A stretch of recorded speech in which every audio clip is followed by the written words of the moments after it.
Kadang-kadang orang terlalu pinter malah nggak jadi apa-apa. Gue nggak tahu kenapa presiden otoriter satu ini tuh makin lama makin nggak waras otaknya. Kadang-kadang orang terlalu pintar malah nggak jadi apa-apa, ya kan? Kata Prabowo tuh. Iya, nggak jadi apa-apa kalau lu di Indonesia. Lihat aja yang diangkat menteri-menterinya, komisarisnya, dirut-dirutnya. Ada orang-orang yang pinter-pinter, sedikit-sedikit podcast. Bukan duduk di AC, di podcast, omong-omong. Itu lihat tuh, nggak tega lihat si Anies dikeroyok tuh. Ada lagi nih, nilai 11 dari 100 ternyata terlalu banyak. Selain perihal gaun pengantin yang dibuat putranya Didit untuk putrinya Anies Baswedan, statement Prabowo kembali tuai polemik yang mengatakan kadang orang pintar malah tidak jadi apa-apa. Apa maksud dan tujuan Prabowo menyampaikan statement seperti ini? Apakah menyindir Anies Baswedan? Yuk disimak sampai selesai guys ya. Halo, assalamualaikum warahmatullahi wabarakatuh. Apa kabar sahabat Henrys? Semoga sahabat Henrys dimanapun berada tetap sehat, tetap semangat. Seperti biasa, sahabat Henrys, welcome back to my YouTube channel Henrys Media. Belum selesai perihal gaun pengantin ya yang disampaikan oleh Prabowo di saat sesi wawancara dengan 7 jurnalis dan 7 media yang berdurasi 3 jam lebih, itu tuai pro kontra tengah-tengah masyarakat. Yuk kita simak dulu video statement Prabowo yang mengatakan kadang orang pintar malah tidak jadi apa-apa. Sini, check it out. Kadang-kadang orang terlalu pinter malah nggak jadi apa-apa. Niat yang baik dari semua pihak yang diberi amanah oleh rakyat dengan kebijakan yang masuk akal, bukan kebijakan yang perlu orang terlalu pinter. Kadang-kadang orang terlalu pinter malah nggak jadi apa-apa, ya kan? Ini kita butuh orang-orang pinter banyak, tapi yang paling penting adalah mereka-mereka yang punya akal sehat dan orang-orang yang benar-benar cinta dengan rakyat kita. Gue nggak tahu kenapa presiden otoriter satu ini tuh makin lama makin nggak waras otaknya. Kadang-kadang orang terlalu pintar malah nggak jadi apa-apa, ya kan? Kata Prabowo tuh. Iya, nggak jadi apa-apa kalau lu di Indonesia. Kalau di luar, di Australia, di negara maju yang lain mungkin masih bisa dapat kesempatan. Tapi kalau di Indonesia, lo jadi orang pinter, banyak inovasi, terlalu banyak protes, nggak tenang hidup lo, stres. Kalau mau hidup tenang, nurut sama pemerintah. Suruh korupsi, suruh terima gratifikasi. Intinya nurut aja deh, jadi babu. Udah paling bener kabur. Gue udah bilang berkali-kali kabur. Kalau lu dapet kesempatan keluar deh, ya.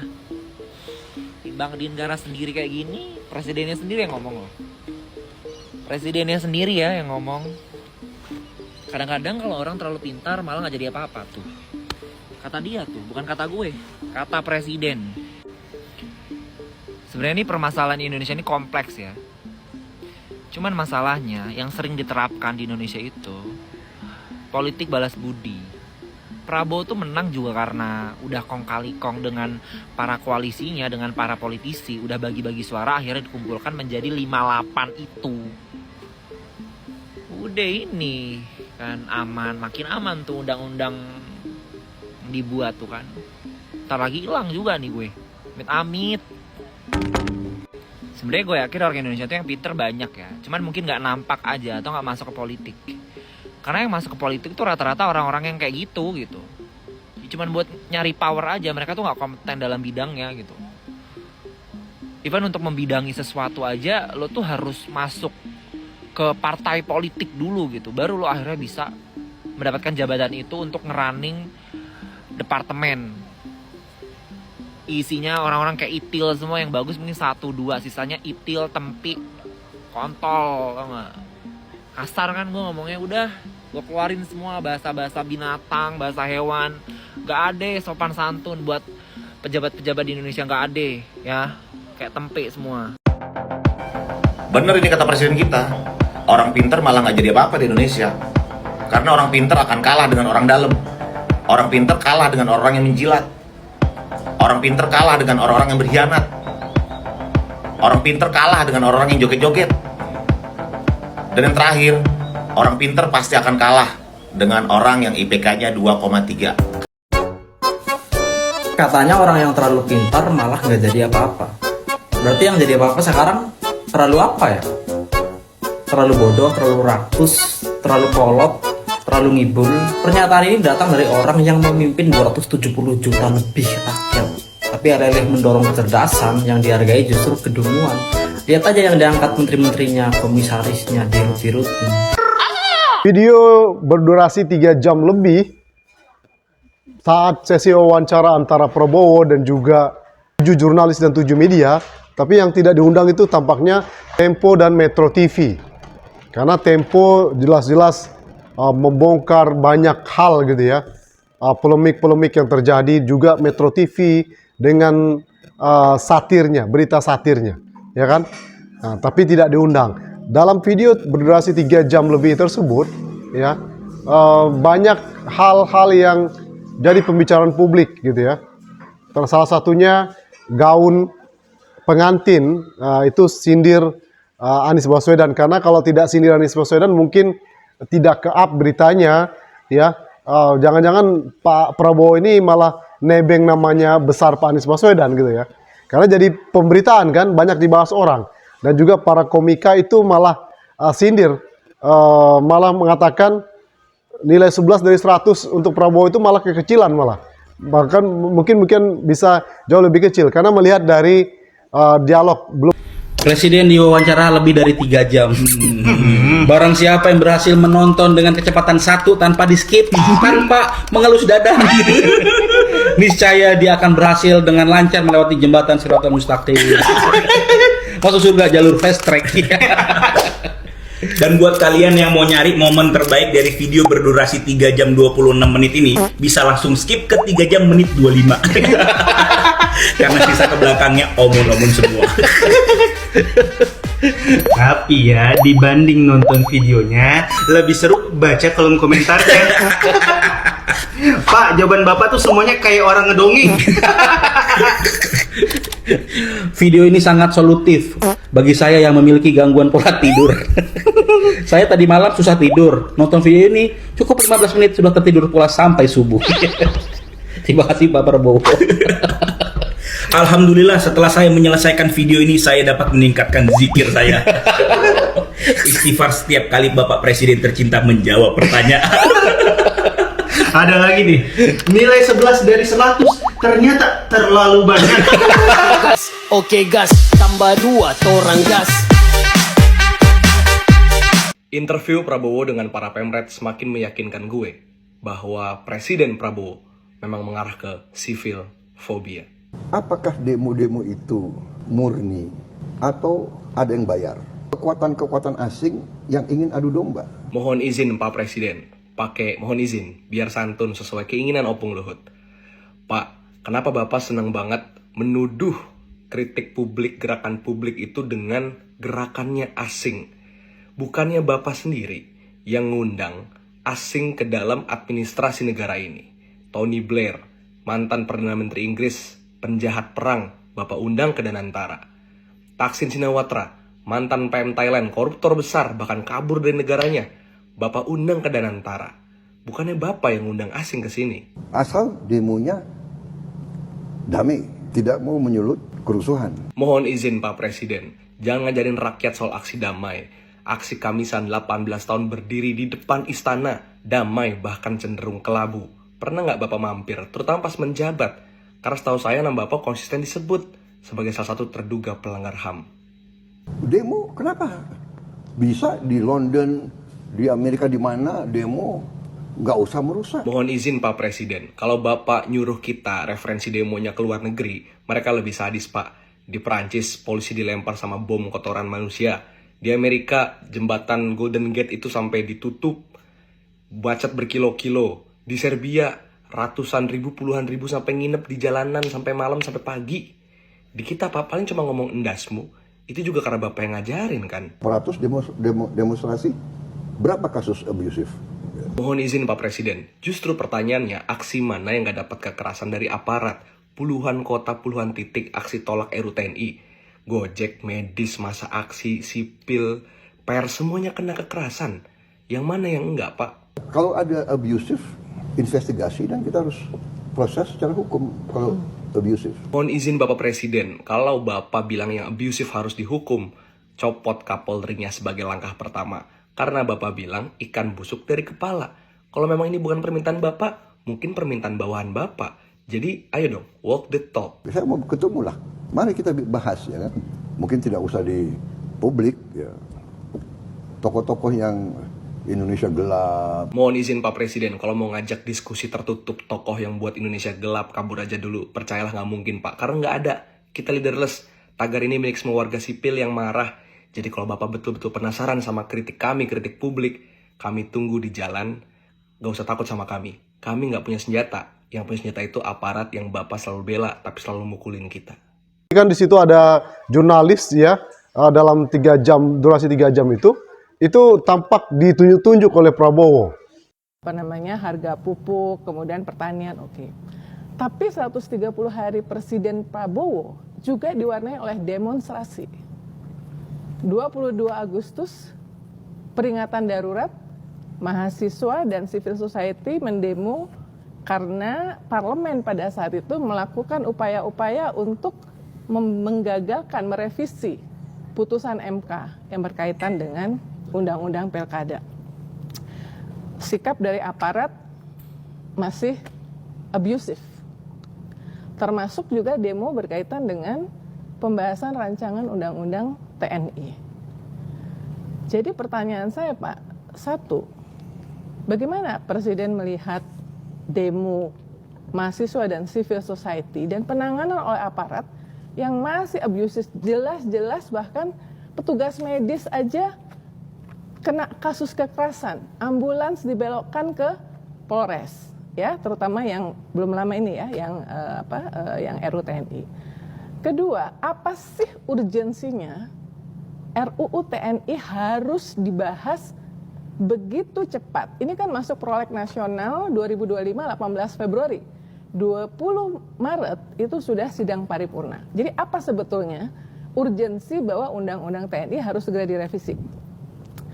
Dan sampai hari ini Pak, in the spirit of accountability dan transparansi, sampai hari ini tidak ada yang bisa mengakses draft RUU TNI yang sudah disahkan di paripurna. Kan nanti 30 hari Presiden mesti tanda tangan ya, apakah akan ditanda tangan. Karena khawatirnya adalah yang disahkan, yang disetujui di paripurna, yang selama ini digembar-gemborkan pasal 7, pasal 47 ya, sama 53 kalau saya nggak salah ya. Rakyat juga khawatir jangan-jangan nanti yang ditandatangan sama Presiden berbeda. Seperti waktu kasus Undang-Undang Cipta Kerja. Apa yang disahkan di paripurna ketika jadi undang-undang itu ada pasal yang berbeda. Nah, jadi gimana Presiden melihat bahwa 150 hari ini juga diwarnai demo yang cukup besar. Bahkan demo yang terakhir ada di 58 kota, Pak. Kota-kota kecil yang biasanya nggak ada demo, itu ada demo. Kedua, apa urgensi mempercepat? Kenapa tidak rancangan undang-undang perampasan aset misalnya? Karena Presiden sangat concern terhadap korupsi. Di buku Bapak Gagasan Prabowo halaman 195-196, Bapak mengatakan bahwa setiap negara yang tidak mampu mengatasi korupsi di pemerintahannya, negara itu akan bubar. Nah, ini kan ada yang urgent sebetulnya, dan Bapak selalu di pidato mengatakan itu. Mungkin itu yang ingin saya tanyakan, Pak. TNI sih Pak, selama ini survei-survei mengatakan TNI. Cuman ada alasannya kenapa TNI itu nomor 1. Karena sejak reformasi TNI itu kembali ke barak itu dan kemudian lahir dari rahim rakyat. Jadi image itu yang membuat TNI itu selalu nomor 1 di survei. Nah, dikhawatirkan kalau misalnya saya makin bertanya, banyak Mbak Uni, yang bawa kembali ke barak siapa? Saya mau tanya. Reformasi. Yang bawa kembali TNI ke barak itu siapa?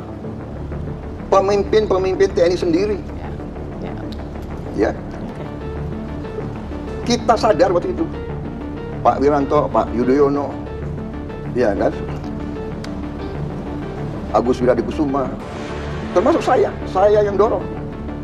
Saya pertama di dalam TNI yang mengatakan civilian supremacy. Saya tunduk dan saya buktikan bahwa saya tunduk kepada pemimpin sipil. Saya diberhentikan oleh Pak Habibie, siap. Karena saya pegang pasukan terbanyak. Jadi jangan salah, jangan selalu pakai narasi yang selalu, ya kan? Menurut saya kita objektif, rakyat itu masih percaya sama TNI. Ya, karena apa? Tidak hanya itu. Kalau ada bencana alam, siapa yang pertama kali? Kalau ada ribuan orang mayat waktu di Aceh, siapa yang angkat? Jadi kita harus objektif yang benar. Siapa yang jaga republik ini? Apa yang didapat dari dialog 3 jam lebih itu? Apakah menjawab pertanyaan dari problem-problem yang terjadi di masyarakat kita? Yang ke-up malah yang Prabowo sindir gaun pengantin viral, ya kan?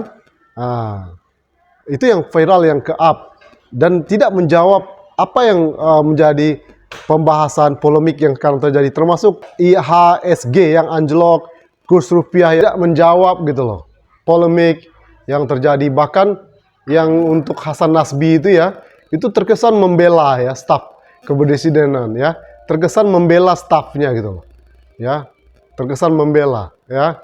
Tampak di situ Prabowo agak sedikit gugup menjawab pertanyaan jurnalis.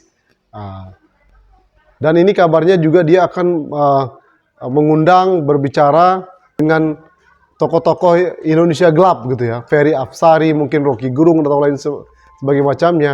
Dan Ferry Apsari mengatakan mereka bersedia asal live ya, tidak di-cut gitu. Apakah kemarin sesi wawancara dengan 7 jurnalis itu sudah di-setting, didesain sedemikian rupa? Nah, kira-kira menurut kalian gimana? Dan ini banyak memang kebijakan Prabowo yang tuai pro kontra, tuai polemik di tengah masyarakat. Nah, gimana menurut kalian sama Hendris? Komen di bawah guys ya. Dan ini juga justru malah kalau saya melihat menguntungkan nama Anies Baswedan ya. Disindir Anies Baswedan. Ini tampak apa ya, nama Anies Baswedan malah justru akan semakin melesat karena disindir terus oleh Prabowo gitu ya. Yang barusan ini kan gaun pengantin, hal-hal remeh-temeh gitu kok dibahas gitu loh, ya kan?